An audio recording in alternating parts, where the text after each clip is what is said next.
Scotland off to the World Cup next summer for the first time since 1998. Watch out, America. The Tartan Army is on its way. And what an incredible win it was over Denmark. And what amazing goals Scotland scored on the night. And a man who was an integral part of that win is the current Birmingham City striker, Lyndon Dykes. Now, I'm happy to say he's joined us now. Morning, Lyndon. Good morning, Lyndon. Morning, thanks for having me. Oh, look, I mean, not far off 50 Scotland caps. I think it goes without saying you've never experienced anything like that. No, I mean, what a night. I think everyone involved, even all the English looking in, I mean, it was unbelievable. The way the game went as well, it had highs, lows, everything, VAR, and the goals as well was just, what a night.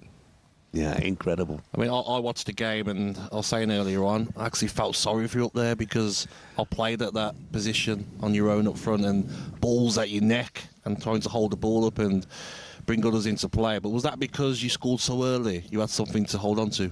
Yeah, I mean, it probably played a factor in it. It was a difficult game for myself. Obviously, just trying to get the boys up the pitch as much as I can. And I mean, Denmark, I mean, they're a great team. Even when they were 10 men, they were solid.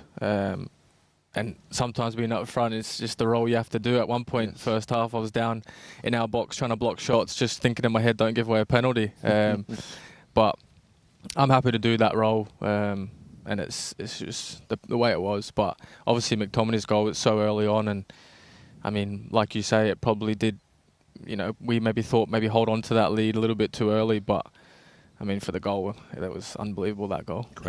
I mean, look, the whole night was unbelievable. One of the best nights I can ever remember. You know, and unlike Gabby, I've got no Scottish blood in me. Look, afterwards, listen to some of the interviews afterwards. John McGinn and Robbo, they were both talking about Steve Clarke and what he'd said before the game. You know, what did he say? What was his sort of rallying cry? Yeah, I mean, his meeting beforehand was very emotional. What he said in there, you know, some personal things as well. We will stay with the boys, but I mean, it definitely was a war cry for us. I felt very uplifted from it. He spoke about the journey that we've been through from Serbia, qualifying for the first Euros for a long time, had the amount of players that were in this team that were in the Serbia. Then we went on to the next World Cup qualifiers against Ukraine. And then obviously the last Euros was a disappointment. And obviously he had stories throughout the whole campaign. He had some personal stories as well. But you know, it was emotional, and we all felt that, and you could just feel the pain, and you could feel the excitement as well in him, knowing that we were one game away from breaking a record and being so many years for everyone, his family, fans, and all the players. And sometimes, you know, how much stick he gets as a manager.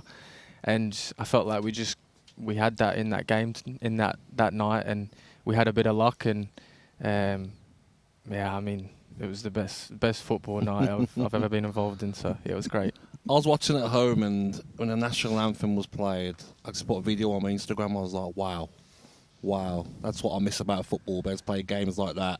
What was the feeling like before the game, and then after the game? Talk to me about the celebrations. Yeah, I mean, before the game was amazing. I mean, you saying that, I've got goosebumps. Yeah. The national anthem was, you know, top. I actually had my son as a mascot as well, so he was in front of me. So that was a special moment. But I think everyone knows what the Tartan Army brings. You know, the Scotland fans, there's been so much heartbreak for so many years. You know, I've got cousins in the Tartan Army and family in there, and they've never been involved in the World Cup, you know, their dads have and they haven't.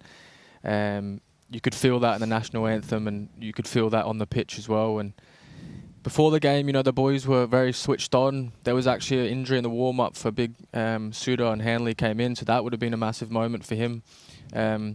Trying to get that mindset quick, but the celebrations after was just it was just unreal. I think us as a team as well, we're very close. We're very you know, brothers like. There's a lot of us in there, been there for a while, and a few youngsters coming in, but I mean, the celebrations after was just top notch. Look, by my calculations, the last time Scotland got to a World Cup finals, I think you were 2 years old. And of course, you missed out on the Euros, didn't you? You picked up an injury in the sort of pre-Euros training camp, which must have been absolutely gutting. So this is going to be really special for you. Yeah, I mean, it's the pinnacle of anyone's career, I would say. Obviously, the first Euros with Serbia was absolutely amazing, being a part of that.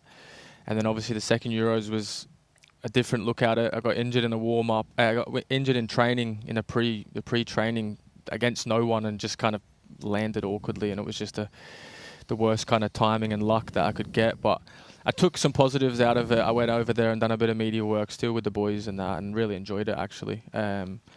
But now, obviously, getting that World Cup would be an icing on the cake. Nice. And obviously, everyone knew I had the chance to choose Australia before choosing Scotland. And one of the major things when I spoke to the manager at the Socceroos at the time, he was saying, you're going to get World Cups every year the way they get it. Australia, it's the way they qualify pretty much every year. And just to get that with Scotland, it wasn't the easy way. And I'm super proud of myself and everyone. We've seen the celebrations on the pitch, but I want to know about the celebrations in the changing rooms, because you said you're all brothers. Did you wait for John McGinn after his drugs test, or did you just carry on without him? We carried on without him. Don't worry, he's caught up. I think he's still in a pub in Glasgow. Don't worry about that. Good.